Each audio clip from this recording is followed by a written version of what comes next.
The month of July has been quite a doozy for the folks over at Springfield Armory. They've come out with the Echelon, the Redline, and now the all-new Model 2020 Rimfire 22 LR rifle. This is a bolt-action offering 22 LR Rimfire rifle from Springfield Armory that has a 2020 action on it, a heavy barrel on it, a sporter. Say some models have a sporter contour. This model here has a polymer target style stock. What we're going to discuss with you guys today is whether this rifle is a swing and a miss or it's going to be a hit. It's got some things on it that I like, some things I do not like, and I'm going to cover all of those things with this rifle. Out of the gate, Springfield guarantees Sub Moa Accuracy at 50 yards with this rifle using match grade factory ammunition and 22 LR from a skilled shooter. So far, it's not shooting that for me. I'll be upfront and honest about that. I've shot some American Eagle stuff, some Pro 22, and it hasn't done it. I'm going to shoot it again here at the end of the review to see if it actually completes that accuracy guarantee, but so far for myself, it's not reaching that. The action here is a hard chromed bolt with a 60-degree throw. Okay, the bolt itself is fairly smooth. If you're familiar with Bergara's 22 rifles, it's not as smooth as those. It doesn't function as well as those, and it doesn't feel as well as those. And about, let's say 15 rounds, I have had 2 rounds that failed to feed and feed reliably, so a little bit issues as far as that goes. The trigger on it is from the factory, is a 4.5 pound trigger. They advertise as a crisp and clean trigger, and it is not a crisp and clean trigger. It is 4.5 pounds, it's on the heavier side, but fortunately, this rifle uses Remington 700 pattern triggers, so you can definitely switch this out because this is a polymer trigger shoe on here, and how it feels is it's almost like it's a 2-stage because it has a bunch of creep at the front end. You hit it, it kind of creeps even past that, and then there is an actual crisp wall after you creep, okay? And I don't really care for the creep on a trigger for, let's say, this rifle being target centric on a 22 LR rifle. Okay, but overall the bolt itself, it is smooth. Okay, I really can't complain about that. It is a smooth bolt and it feels nice on this rifle. Again, I don't think it's as nice as Bergara's. It doesn't feel as nice as those, and all the BXR that we shot, that rifle was very, very reliable with no issues, and we've shot just tons of 22 ammunition through that, regardless of what brand it was. It functioned well. On the bottom end here, what I do really happen to like is that it uses the cube rotary style box magazine like a Ruger 1022 uses. So these magazines are very, very plentiful. It is a Ruger 1022 pattern magazine. So this is a 10-round magazine you're gonna get with the gun. It fits well in the gun. You know, they're always a good magazine. They've been around for a long time. Very, very functional and reliable magazines that Ruger makes. In addition to that, this being a pattern magazine. After that, you can take your Ruger 1022 magazine and throw it in this gun. Now, this target style model here that we have does have a longer, let's say, hinge or release button there for that magazine, so it's easy to reach while you're actually shooting. And I didn't have any issues reaching that and making, let's say, disconnections from that magazine and dropping the magazine from the gun. It does work very well as far as that goes. The safety on the top is Remington 700 style with a forward to fire.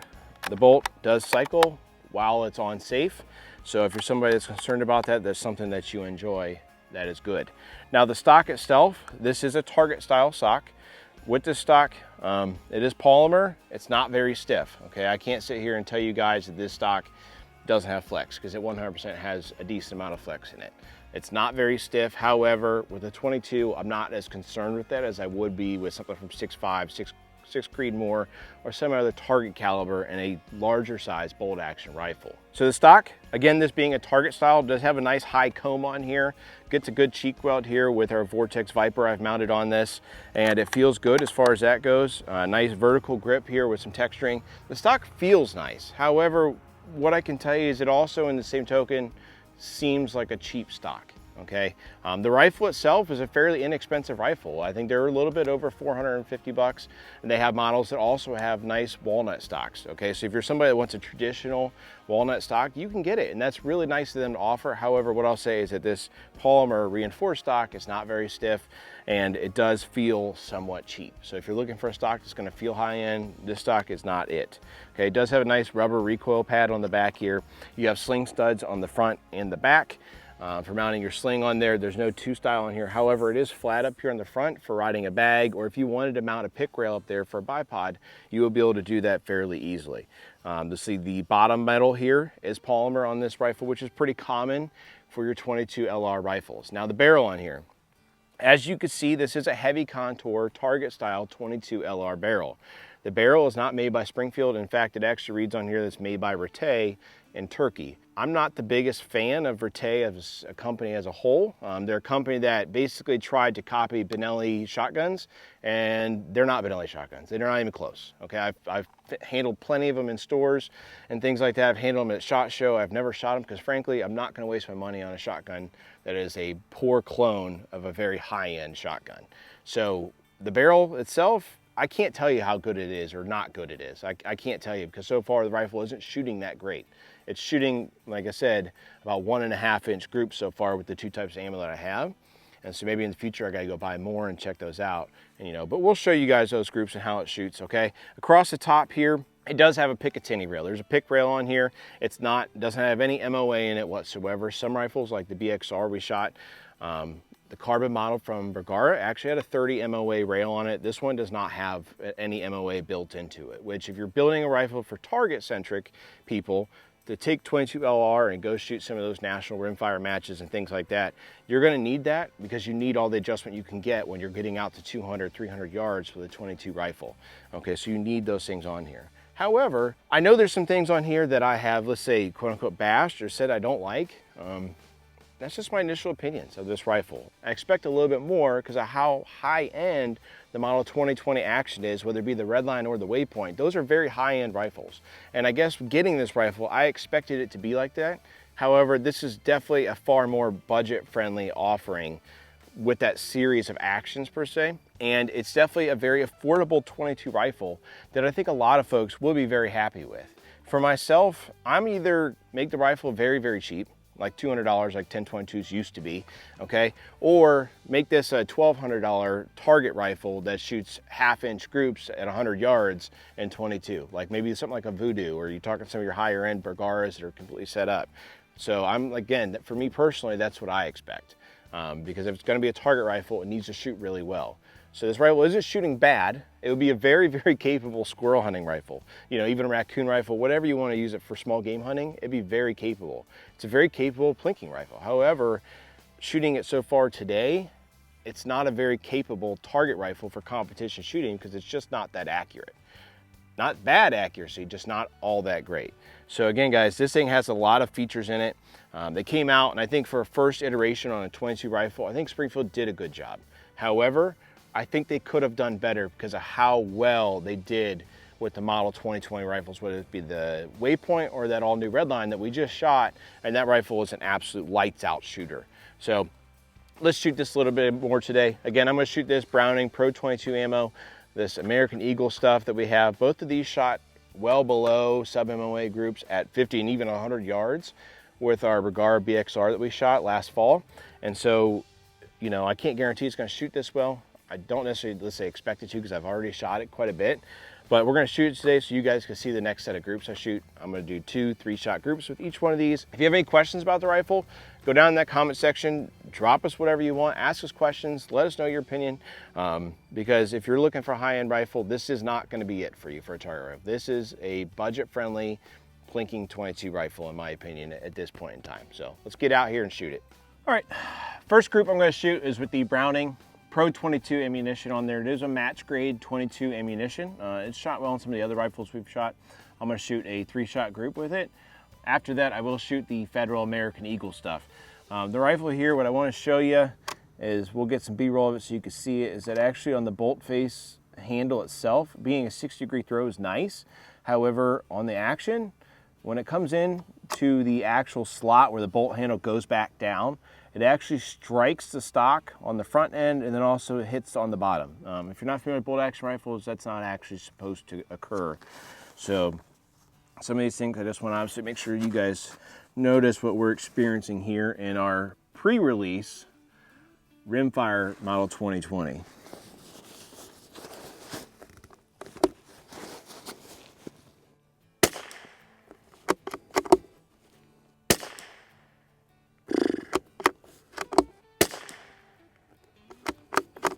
That is not looking good.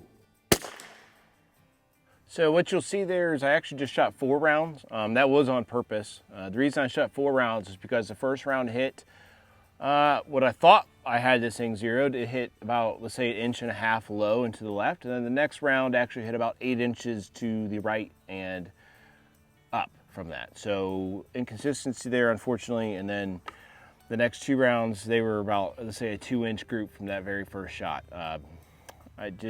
I've shot rifles enough to put it this way, is that if I pull around, I know I pulled around, and I'll know it the minute I pull the trigger. I didn't pull around. So I'm going to shoot a couple more here from that Browning stuff to see how it continues to shoot, but it's just not shooting very well. At least the ammo's not, you know. It's possible it's also the rifle, but, you know, it's probably a little bit of both.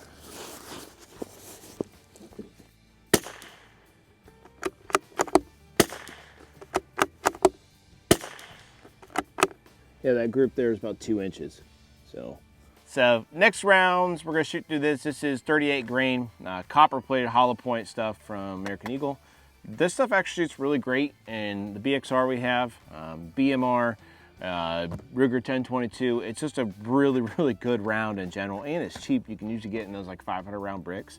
So we'll shoot this. It's not a match ammunition per se. You know, in the future video, if we, you know, maybe contact Springfield, we talk to them, see what maybe they found shoots the best in this, maybe we'll do that. But so far, the ammo we have just is not shooting well, and it's frankly disappointing.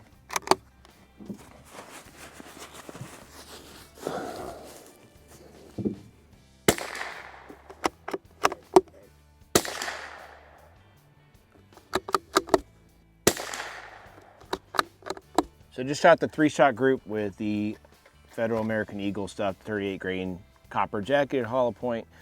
It's 1.5, maybe 2-inch group. Another not very good group. We're at 50 yards here, which is what their guarantee is showing for 1-inch groups. We'll have to try more ammo, brands, manufacturers, weights, and things like that in the future, because what we have is just not shooting great.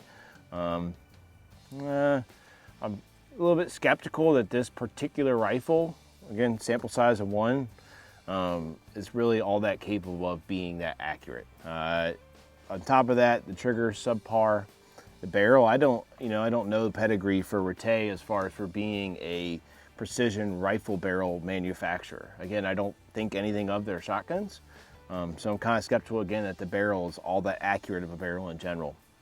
The rifle is a very budget-friendly, you know, nice looking rifle. However, some of the things that I'm seeing, I'm not a huge fan of. I think that for its price range, it fits the bill.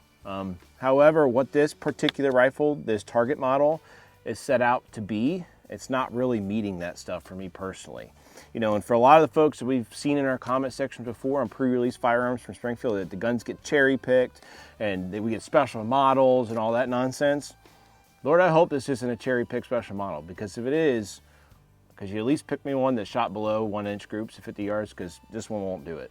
So on the target here with this all new Model 2020 Rimfire, initial, let's say, 0 confirmation and trying to get the rifle zeroed, this was what I had it zeroed at. It's the best I could get to shoot consistently, okay? This was with the Browning Pro 22 stuff. Up here is a 3-shot group with the Browning Pro 22, and then this flyer, frankly. And then here is another 3-shot group with that Browning 22 ammo. I'm shooting about 2-inch group there. And then this is with the Federal American Eagle 38 grain stuff that usually always shoots great, and it's not. Okay, that's another, let's say, almost 2-inch group there as well, or 1.5-inch groups. The rifle itself, you know, it fits the bill as far as for a budget-friendly Target 22. However, it doesn't fit the bill as being a very accurate Target 22. I've shot far more accurate 22 rifles that cost in the same price range from Bergara, and they're just really great rifles, frankly. And this one, the action itself is fairly smooth. There's some things, like I said, about the stock and how it actually has some chipping here from the bolt handle coming down and hitting it. And then in addition to that, it's also hitting on the front of the bolt handle face. The safety feels fine. It's Remington 700 style like that. The trigger itself is honestly pretty crappy. It's got a lot of creep in it at the beginning. Then it has a somewhat defined wall. It's a trigger that, if you're shooting 22 matches, it could truly hinder your ability to make shots with a 22 at a lot of distance, because 22 rounds, if you're not familiar, at greater distances, they do far more than whatever your 6.5, your 6 Creeds, your GTs, all that stuff will do. I mean, you're getting a lot of drop and you can't have a trigger hindering you. And this one here would hinder you at those greater distances. Overall though, again, this rifle fits the bill for a budget rifle. Would I choose this over what Bergara offers? No, I wouldn't at this point in time, because I've had such good luck with those. The Model 2020 rifles, like the Redline or the Waypoint, I would choose those over most Bergaras that are out there, because I absolutely love those rifles. And maybe that's what it is for me. Maybe I expected a little bit more out of this new Model 2020 Rimfire and expected it to be a high-end rifle like the Waypoint or the Redline, and it's just not really that for me. I think that it's a good offering for Springfield to start. However, they need to improve upon it, and I think that they will with time. I think if you're somebody looking at this rifle in particular, for myself, I'd probably go out and get the Walnut stock model, because at least it's gonna look pretty, it's gonna shoot okay, and it'll be a great hunting rifle, frankly. It'd be lighter because this rifle is nearly 8 pounds without a scope, so it's on the heavy side. But you guys, if you watch this review and you're checking out this all new release from Springfield, please drop us a like, a comment, subscribe to the channel, and then most importantly, let us know what you think of the rifle in the comment section, because we read through all that stuff. But then follow along until next time.